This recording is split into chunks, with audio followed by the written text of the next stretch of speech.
Come on in the room, y'all. Come on in for a quick little girl talk with T.Grow. Yay, y'all come on in here and talk to me. I'm nervous. Say hey. Say hey to Toya when y'all come in. Let's share it. So I was hoping to be able to have access to my phone, but when I was logging on, I realized that my computer does not have Chrome on it, and I'm still getting to know. Yeah. I can figure it out in time. So it's okay. It's all right. So I will share, and I'll share to your page also, since you don't have access to it.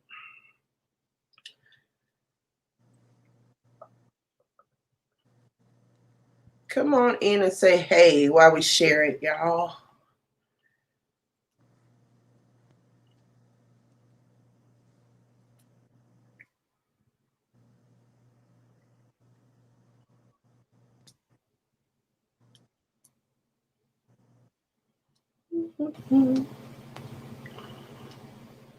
Say hey when you get in here.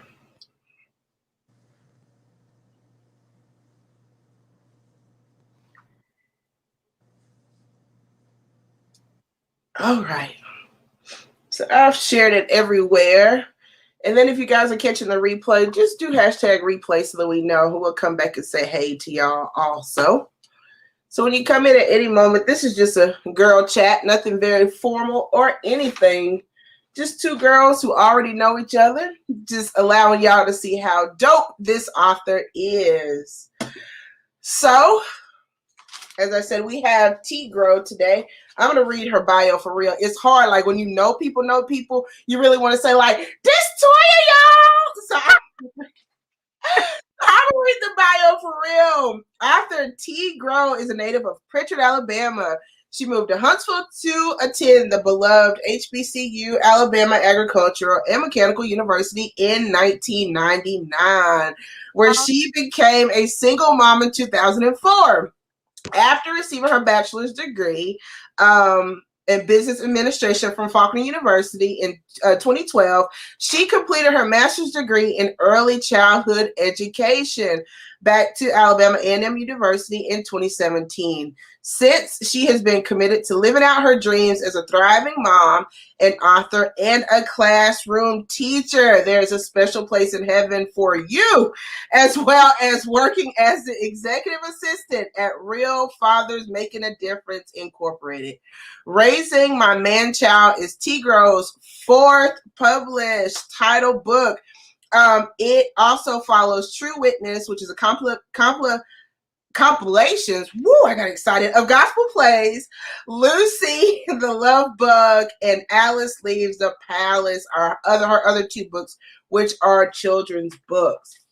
So y'all, this is T.Grow. I see that some of y'all came in, so say hey to T.Grow, y'all, when y'all come in.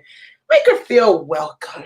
Make all the nerves go away. Oh, but at the end of the day, it's just me and you talking. It's just me and you. So the thing that I like to do after we read like for real bios, like to get to know you, we're gonna play a game of this or that. Okay. Cool.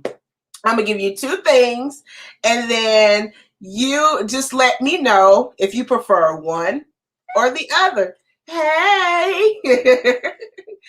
See y'all saying hey, making her feel like she's just, yes. Kevin said hey to hey.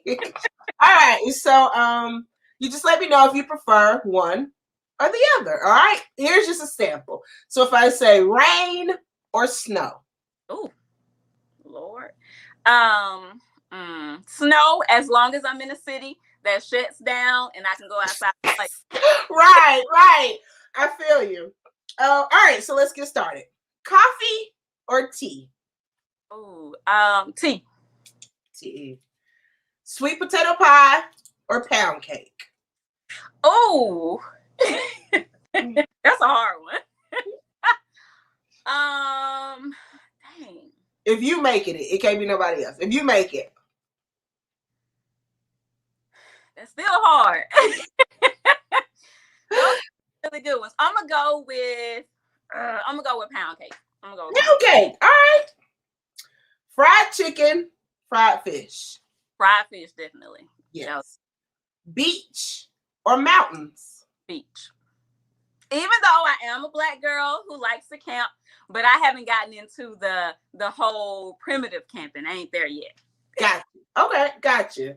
Hey, Amisha. Hey, Misha. Heels or are you a sneakerhead?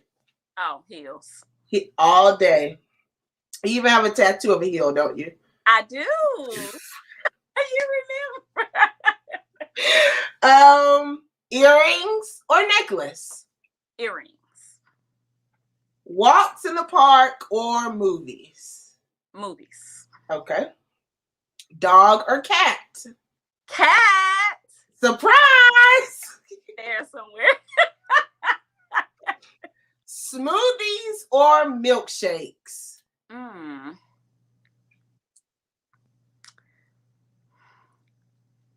We're gonna go with smoothies. Last one, books or movies? Ooh. I know. I don't know the answer to that one. So this gonna seem like I'm betrayed because I love writing. You do? Author, but I am a movie buff. Like you are. Great story. I love storytellers. When somebody can pull you in, book or movie, of course, but I love a good movie. Like that's one of my favorite recreational things to do. Okay. Gotcha. All right. So in your intro, we talked about 2 children's books that you have written. I think that is so dope, especially because you are a teacher. So kind of briefly tell us about Lucy the Love Bug. Okay. So I actually wrote my children books before I became a teacher, actually. Lucy the Love Bug is a story about 3 best friends live in a garden. Lucy the Love Bug, Betty Bumblebee, and Angel the Hummingbird.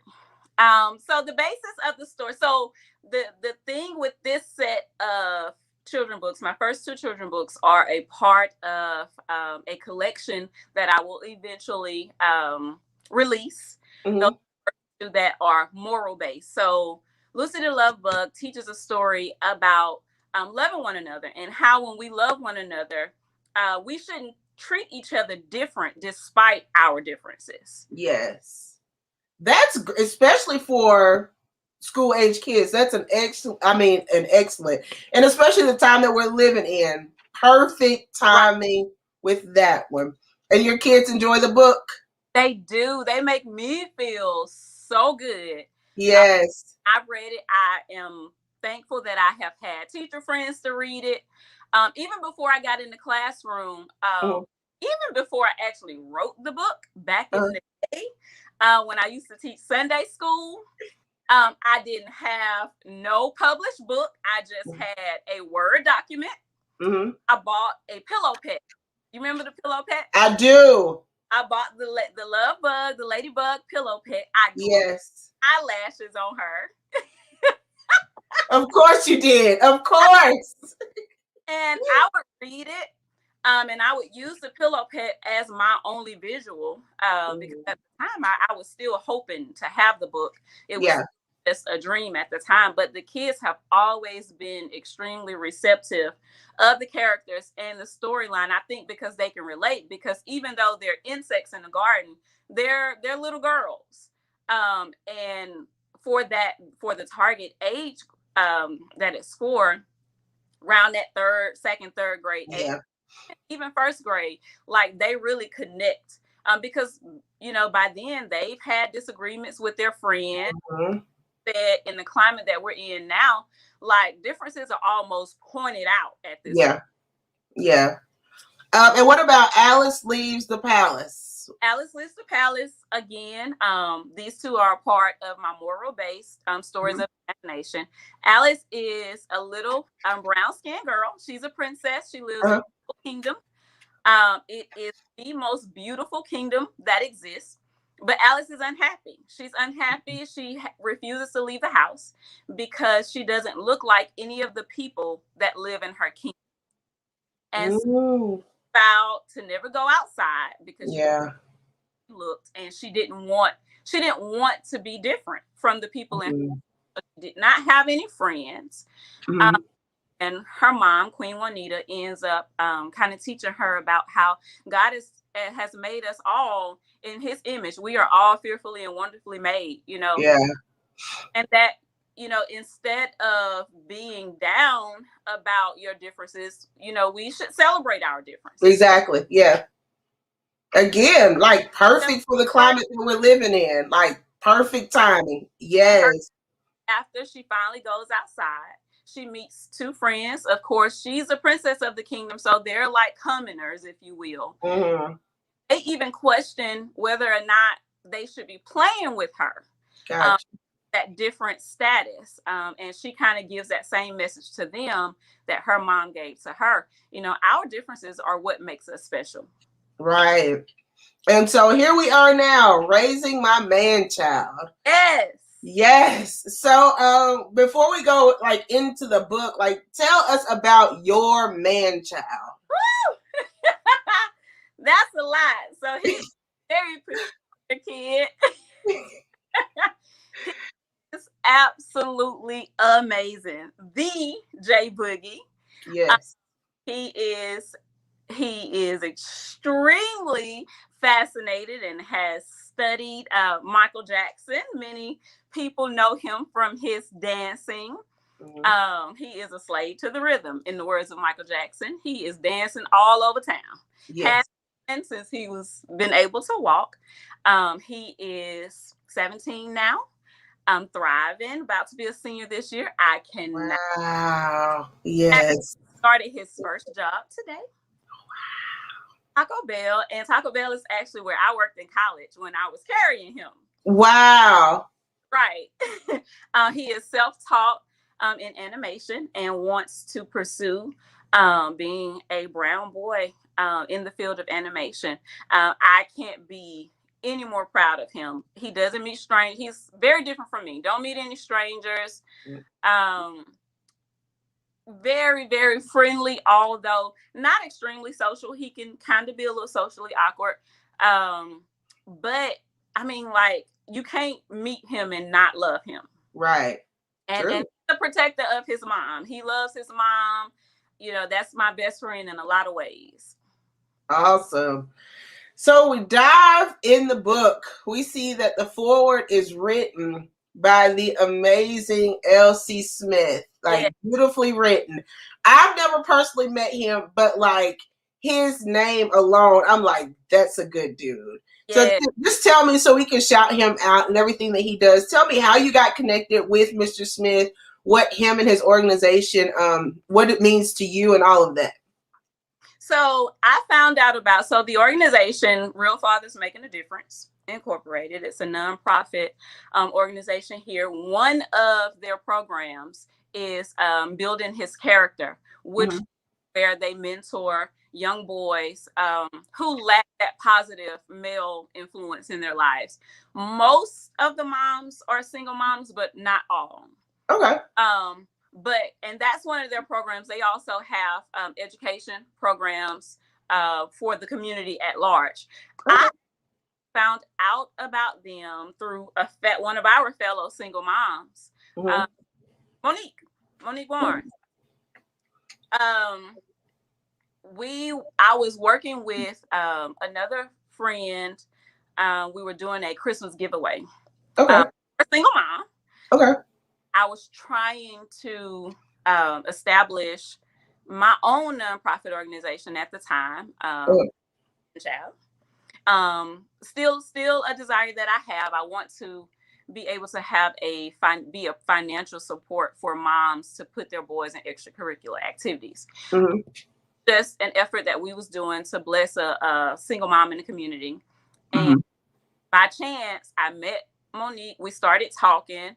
And she told me about the organization and how much the organization had been a huge help to her. And right away, I reached out. There was a waiting list at the time. Mm-hmm. Often a waiting list, because for me at the time, I was hopeless because I had reached out to the Boys and Girls, not the Boys and Girls Club, excuse me, to Big Brother and Big Sister. Yeah. They flat out told me, we don't have any male mentors. Wow. Unfortunately, you know, that's yeah. There were some other organizations around the town, wasn't a good fit. I needed a boots on the ground organization. Yeah. Fill that gap, not pick my son up once a month and take him to do something fun, come drop him back off. Like, I really need almost like a parenting partner to yeah. that need of that male influence. So she told me about it. I got on the waiting list, and thankfully at the time, the end of that school year, they were graduating a number of boys. Boys sometimes can be on the waiting list for years because it's that kind of program. That's good. So much for the boys. But I was able to get in that same school year. That was his 7th grade year, and they've been rocking with us ever since. And when I say rock with us, like, they will show up at the schools. They will, if you can't make a parent-teacher conference, they will be there. The boys report cards, they get all type of exposure. Jaden has done way more than I have, and of course, been on all types of trips. He's gone deep sea fishing. They do life skills. Comfortable for us as moms, like talking about puberty and girls and things like that. Like, they handle it all, and it was a saving grace for me and Jaden. Yeah, that's awesome. That is awesome. Yes. You know, I'm for showing up to the schools and stuff. Like, listen, you had me there. I'm like, yeah, show up. This is good. So this book, y'all, is 13 chapters, and it is an easy read. I don't know if it was like extremely easy for me because I read it all in Toya's voice. Like, everything that I read, I read it with Toya's voice. I was like, this is so Toya. It literally felt like I was sitting down with my homegirl and she was just telling me everything that she had gone through. And I'm not like, you have to buy the book. Shaquilla said, I will show up too. Look, show up, honey. I will too. So I won't go through all of the chapters because you have to buy the book and you have to experience it. I think it's great for, I don't think you have to be a single mom, like, at all. This book is for anyone. It's absolutely for anyone. So when you dive into chapter 1, listen, chapter 1 is like, look, I got flaws. I got a few little nice things to say about the donor, and this ain't no dissertation and this ain't no devotion. Like, let me go and put that out there. This ain't it. This is not it. This is my authentic self. You know, I'm not trying to paint a pretty picture, because when we go through stuff in life, stuff like this, it's not pretty. A lot of it is not pretty. And one of the main reasons why I wrote the book in the first place is for that relation. A lot of people, me personally, like, I didn't always feel like I had somebody who understood what I was going through. So that was straight out the gate. Let's get this out the way. I'm not perfect. You know, own issues. I'm aware of them. Let's dig in. So why now? Like, why now that you decide to release the book? What was your, this needs to go out right now? What was that? So, I actually kind of beat myself up about the fact that it hadn't been out before now, because I started writing on it a while ago. But of course, you know, you live and you learn, and we go through things, and I truly believe that people wouldn't have been ready for it before now. Yeah. And because, of course, my story is still continuing. Yeah. And I wanted it to have a positive undertone. Yeah. And so I'm glad that I was able to end it at the place that I am in life right now. Mm-hmm. And I think even me, like, once I started, right, I didn't realize the type of emotional stuff. Yeah. Go back up. Stuff that I thought I had gotten over. Yeah. And so I had to go through the process of that. And so it took me a while. Now I feel like I'm ready. I've always been very passionate about the whole negative stigma Yeah. that gets attached to being a baby mama. Yeah. Especially when your baby daddy is not dude slanging drugs on the corner. He's not, I can't keep a job. Yeah. He's an educated dude, established in life. Yeah. And people kind of automatically look at that and say, if he's a stand-up dude and he presents himself in a certain way, then you got to be the problem. Yeah. So I've been passionate about kind of destroying that stigma. Yeah. I've had to fight it for so long, and I feel like now I'm truly in a position to where I'm ready to kind of face my own fears. And yeah. I was going to ask about that. Like, did you have to stop and start again? Because you have to kind of unpack it, especially when you feel like you're over and you be like, no, he did this. Like, for real, this really happened. So did you have to stop, or was it just like a breathing moment, or did you just like stop for days or weeks and then continue to like? I stopped. I had several times where I stopped. Yeah. Just with him, there's one chapter where I talk about my parents, my origin story, and the origin story that I'm responsible for with Jaden. So those dealing with that stuff that I've never even knew I needed to deal with, kind of took me back at times. So yeah, I stopped several times. And that's very courageous of you to even talk about like I have to go back to the root of me to see like, where did this all start? You know what I mean? Having to dig up things is, but that was a real big girl move to have to do that, So this is the only part of the book that I'm going to read because it's so good, y'all. But chapter 1 in the disclaimer, when she said, being a single mom can easily be compared to wearing a dreadful scarlet letter.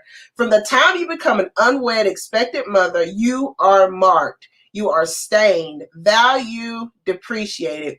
You, single mother, are the underdog in religion, relationships, education, and in the workforce. You are a burden. In a wrestling match of life, the bet is rarely placed on you. I was like, this is the best way to describe it. Who bets on the single mom? Nobody. Like nobody.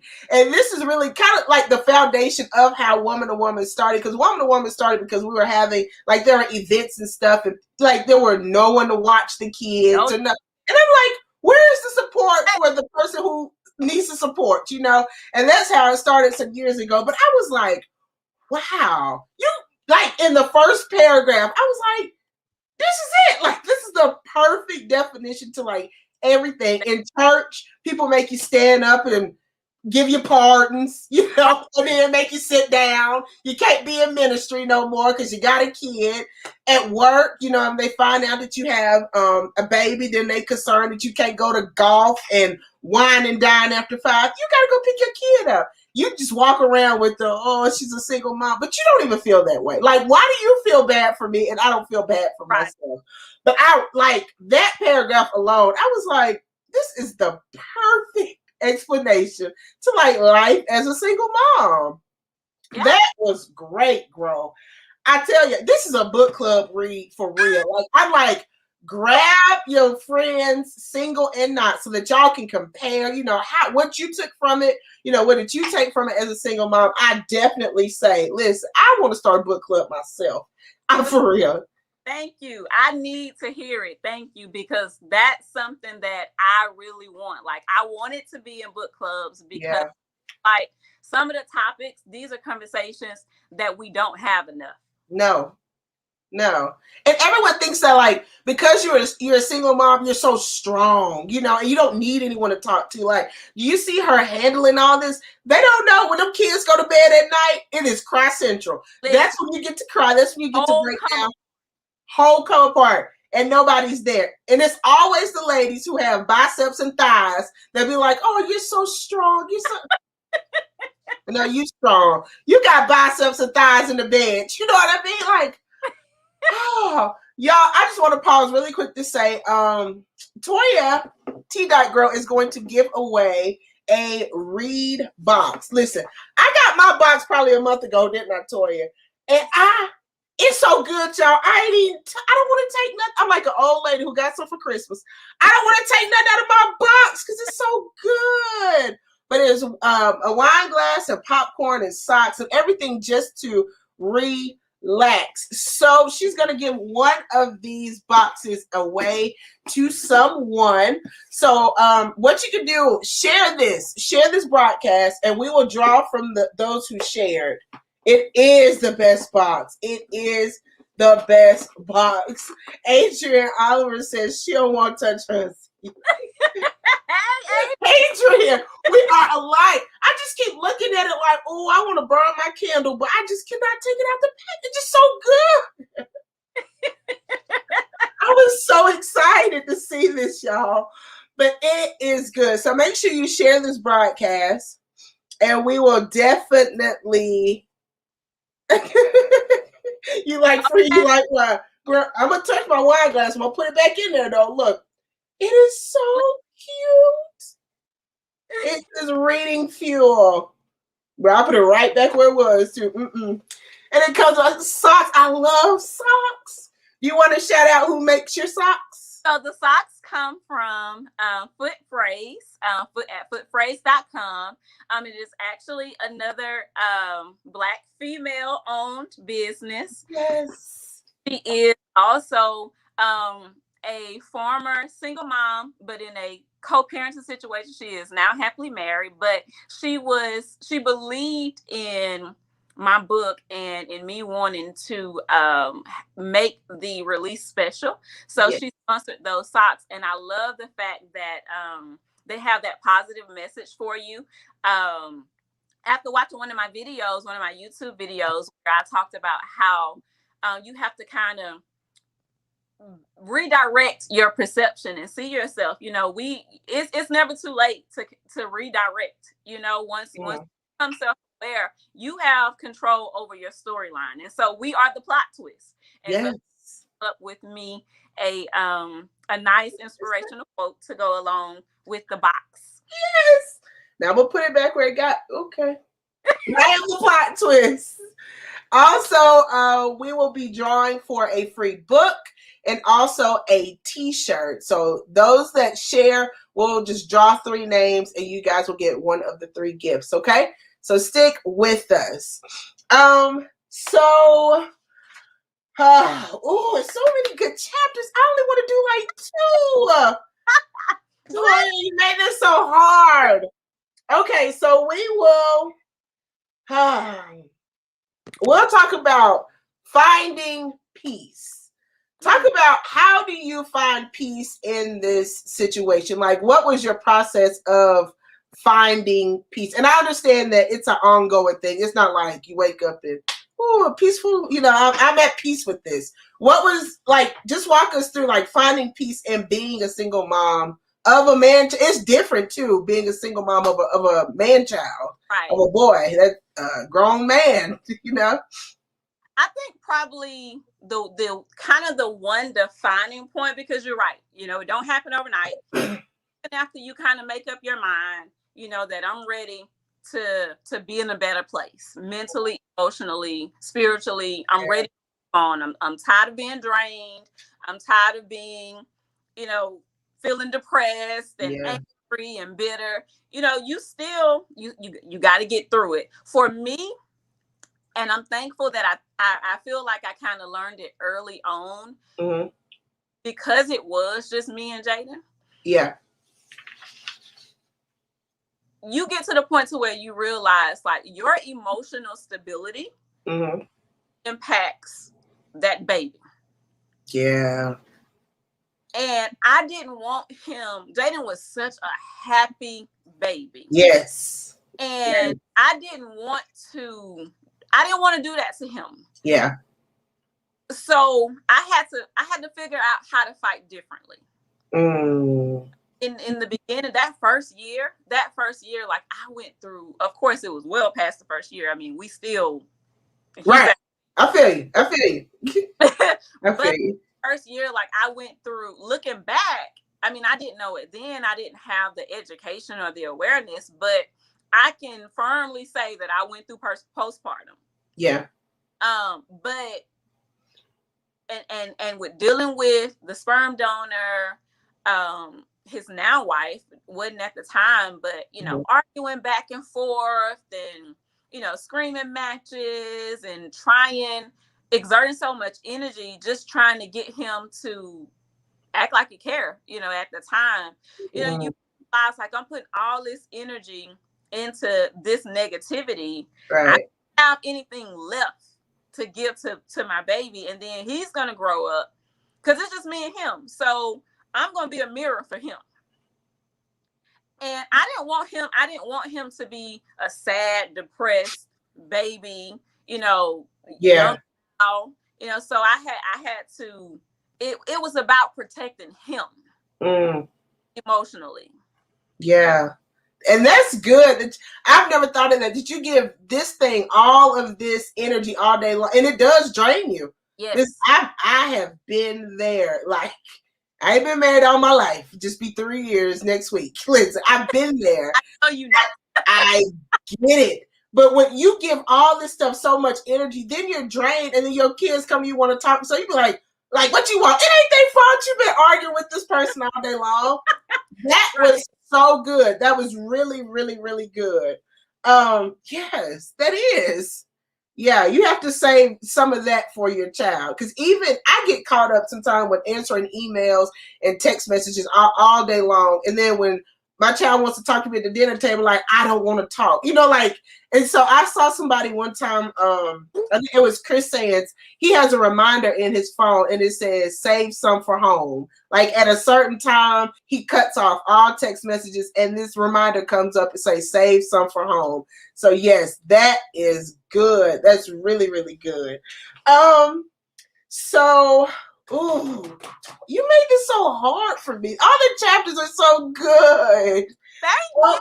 You don't know what you are doing for my spirit and my soul. This is so, and I'm just not saying, Toya, we are friends for real in real life. I've known Toya since 1999. She used to be our ponytail girl. I was in the band. At A&M, and we would take our ponytails over to her. She would put them in the microwave. Young kids, y'all don't know about that. She would roll them up, put it in the microwave, and then we could come back, and she would put our ponytails up for us for a whopping $5. Listen, she was a $5 ponytail girl. Alabama A&M band. Yes. I had the flag girls. At the time, we still had the Maronettes, right? Man, yes, we still had them. Yes.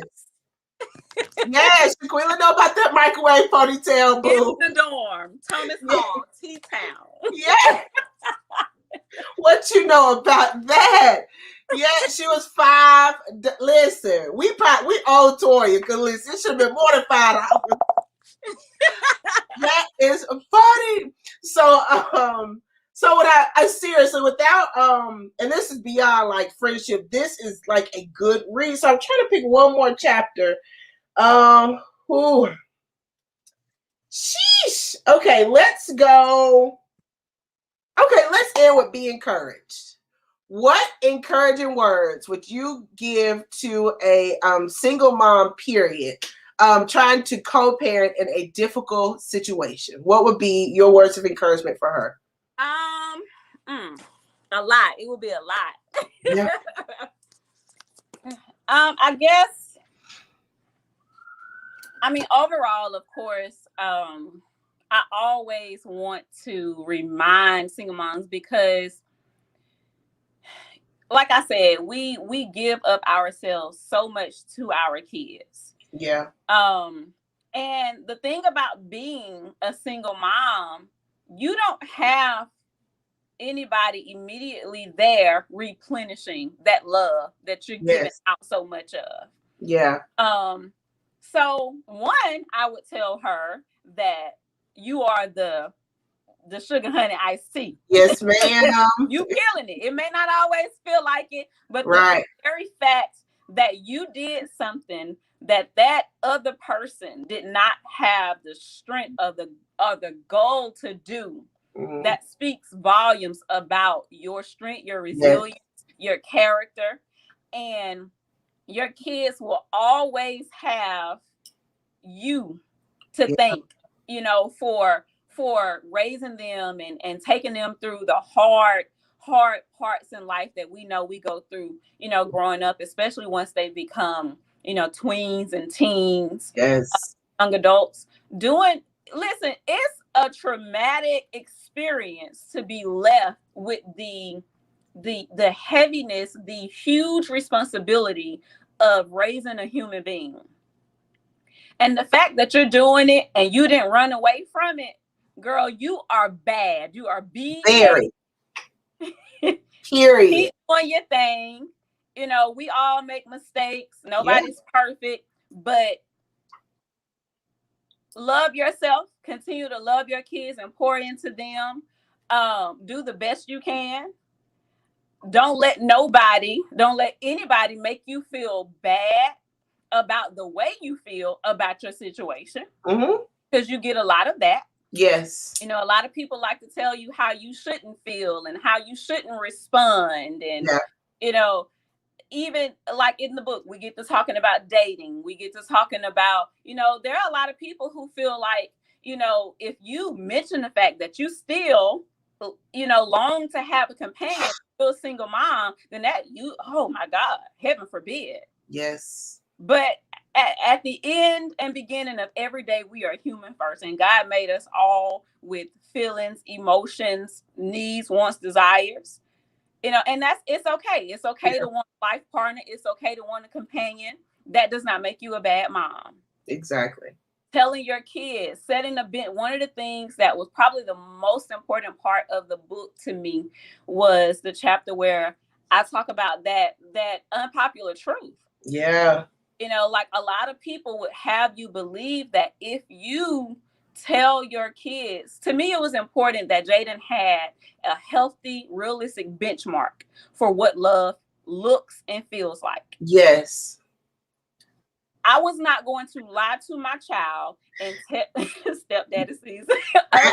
I seen them do it. I wasn't going to lie to my child and say, now I'm not going, I did not bash his dad. This is not a male bashing platform. But it was very important to me that I established a healthy emotional foundation for my child. So I wanted him to know that this is not the way this abandonment that you're dealing with, the neglect that you're dealing with, the disregard, that's not what love is. That's not what it looks like. It's not how it's supposed to feel. So to those single moms who are hell-bent on making sure your kids have healthy benchmarks and standards for what love looks and feels like, don't let nobody tell you you're wrong. Keep doing your thing. You're doing an amazing job because you're there and you choose to show up every day for your children. Choose to show up. That is good. And I think for me, the healthy benchmark is amazing, because for me, I had started to take up for, and in the midst of taking up for, I had to like start lying, and then that made me see, you know, now I'm sitting here lying, like no, that's not healthy at all. Like no, he's coming, he's really coming. No, you know, he's not coming. You know what I mean? So you don't want to start lying. A healthy benchmark is really, really good. And I have wrote dating down here. We're just gonna touch on it a little bit, because I said that was my last one, but I was like, oh, she said it, and it was already on my paper. With being a single mom guilt is serious. Yes, it's a real thing. Ooh, it was rough for me. I did a lot of overcompensating because of lack on the other end and all of that. And then when it was time to date, like I felt so bad. Like I knew it was time, but then when it was time to go on dates and stuff, I'd be like, oh God, like it would just bubble up. So you are dating. I am. Yes. So was it hard for you? Was it a hard thing? Was it easy because he's a boy, or like what was that? Did you feel bad because you were, leaving the house to go on dates? How was that for you? Well, this relationship, no. Okay. One, because Jaden is older, and we really did take our time. I don't say that in exaggerating. It also helped that he too was a single dad. Now he has a healthy co-parenting situation. Okay. So, that was something that I hadn't experienced. In him having his daughter, her and Jaden are the same age. He understood. He understood the value and the importance of us taking our time and getting to know each other, because he felt the same way. He's very protective of his daughter, and he wanted to make sure that we were right before I was introduced to her. So yeah, God just worked that thing out. Like, we were in the same place in life at the same time. Now, just talking about dating as a single mom overall, it was not easy. I said in the book, I'm not ashamed to say I have dealt with and been in a lot of situationships. Well, not a lot, but more than I should have been. Yeah. And in those cases, I shielded Jaden. He wasn't meeting, as the old people say, every Tom, Dick, and Harry. We not having a bunch of uncles. Right. I hate it. It's your Uncle John. It's your Uncle June. No, it's not your uncle. For this friend, that friend. But it was hard because, you have this child, and I don't think boy or girl, you want to shield your girl for different reasons. You want to shield your boy, but you want to shield them all the same. For me, it was even harder because not only was I a single mom, I was also a church girl. And you have some men who feel like, if you in church, you committed to church and you involved and you're a single mom, or you bitter and scorned right off the bat. Right off top. That's why you spend all your time at church, because you angry, you hate men, you bitter, baby daddy, and mess it up for everybody. So you have to deal with that too. You have to deal with a lot of preconceived notions about who you are as a person, solely based off of your circumstance. That's it. Yeah, that's so true.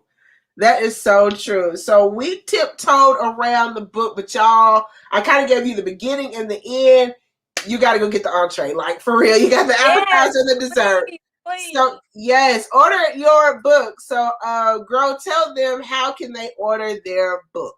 So you can go to my website, T.Grow.com. I'm T.Grow. That's it. Dot out. D-O-T. T.Grow. For sure. That's what it is. At my website. It is available on Amazon and other platforms, but it's easiest and best to just get it from my website. I also have some on hand if you are local. So we can work that out. I can ship it to you, or I can meet up with you. And also, if you guys want to follow her or do follow her on social media, yes, please. Go on over to her page. It's also author T.Grow. Latoya, thank you so much. This was so good. Thank you. This was good. I hope that I made it easy for you. And I look forward to many, many more interviews from different people about your book, because the calls are coming, girl. Yes. That's the goal. I want to get people talking. Yes. I want to help some single mom. And like you said, my goal has always been, yes, my primary target is single moms, but I really believe that reading my story in this book can help anybody. Because we all had our life trauma, struggles, things that we've had to learn to overcome and get through. So I'm ready. I'm ready to show up for myself and to show up for people to help them find their way to healing. Yes. So thank you again for this. This was amazing. Y'all get the book. Y'all get book clubs. Do all of that good stuff and let Toya know. Maybe she'll pop in on your book club. Yes. So yeah. Thank you, y'all. As far as Woman2Woman, make sure you buy your tickets. We are having a line dancing party. It's a day party at 11 o'clock. July 24th. Listen, I can't Wayne with it, but I'm gonna come with it on the 24th because I'm gonna learn. Okay, I'm looking forward to that. Listen, I haven't danced in a while. I know. Look, I'm gonna rub these knees down. I got some bareback and body. Look, I'm ready. I'm ready for the 24th. I'm gonna see y'all there. We're gonna put the link in the comment. Thank y'all so much. Thank you, Grow. Y'all have a great night. Bye. Good night, y'all.